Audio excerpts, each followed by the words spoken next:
ఈరోజు వాక్యము కొలసీలకు రాసిన పత్రిక 4వ అధ్యాయము 6వ వచనం.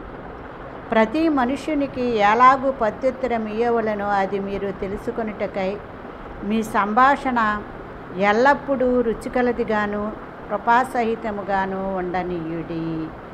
క్రైస్తవ పిల్లల మాటలు మరి క్రియలు, ఆలోచనలు, తలంపులు ఎలాగ ఉండాలంటే అన్నిల ముందు రుచికలవిగాను కృపాసహితముగాను ఉండాలని ఇక్కడ దేవుడు కోరుకుంటున్నాడు. ఎందుకంటే దేవుడు మరి కొండ మీద ప్రసంగంలో ఆయన చెప్పడం జరిగింది, దేవుని పిల్లలు లోకమునకు ఉప్పై ఉన్నారని. ఉప్పు నిస్సారమైతే అది దేని వలన సారము పొందును?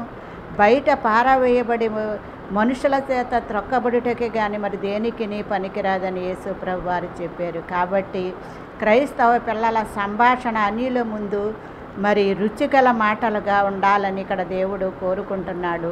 ఆమేన్.